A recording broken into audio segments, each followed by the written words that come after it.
Hey hello everyone, কেমন আছো তোমরা সবাই? আমার গলার আওয়াজ শুনে বুঝতে পারছো যে আমার শরীরের অবস্থা একদম ভালো নেই। আমি মনে হয় 4 থেকে 5 দিন ধরে জ্বরে ভুগছি। তো এটা ছিল অষ্টমীর দিনের ভিডিও। তো সকালবেলা আমার বাড়িতে হঠাৎ করে না বলেই কিছু কুটুম চলে এসেছে। তো আমি তাদেরকে মানে দেখাশোনা করতে করতেই দেখলাম যে আমার বেড়ালের খুব শরীর খারাপ, ঠিক আছে? মানে এত পরিমাণে কাশছে, এত পরিমাণে তার কষ্ট হচ্ছে, আমি আর সহ্য না করতে পেরে সঙ্গে সঙ্গে আমাদের ব্যান্ডেলের ডগ ওয়ার্ল্ডে ফোন করে জিজ্ঞাসা করলাম ডাক্তারবাবু আছেন কি না। তো উনি বললেন নেই, তবে অনলাইনে মানে পুরো চিকিৎসাটা ওর হয়ে যাবে। তো আমি সেই মতন বিড়ালটাকে নিয়ে আমি আর জ্যোৎস্না নিয়ে চলে গেলাম।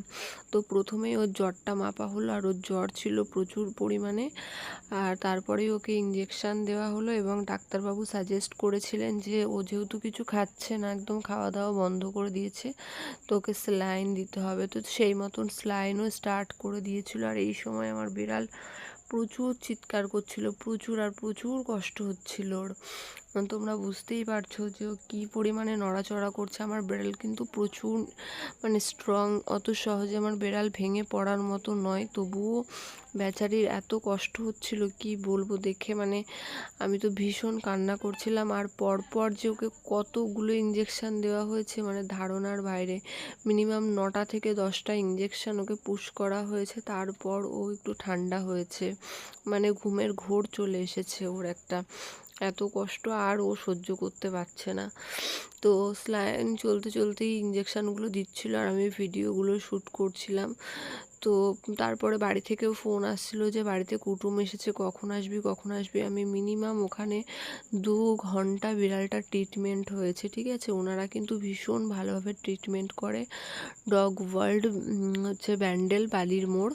তোমরা যদি কারোর মানে বিড়াল কুকুর পুষে থাকো, যদি কোনো অসুবিধা হয়, কোনো সমস্যা হয়, ওখানে নিয়ে যেতে পারো। ডাক্তারবাবু ভীষণ ভালো। তো ওখানে টেস্ট করার পর আমি ওনাদেরকে বলে দিয়েছিলাম যে আমি কিন্তু আর বাড়িতে নিয়ে আসতে পারবো না গো, যা হবে আমার বাড়িতেই ট্রিটমেন্ট হবে। কেন কি পুজোর জন্য দিনের বেলায় হচ্ছে মানে টোটো ফোটো খুলে দিলেও রাত্রির বেলা নো এন্ট্রি থাকে।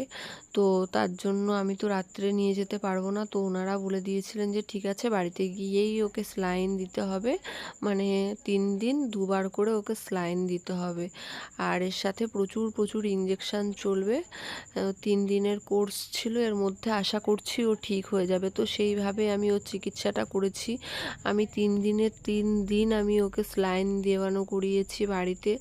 আর প্রত্যেক দিন মানে 550, 750, 800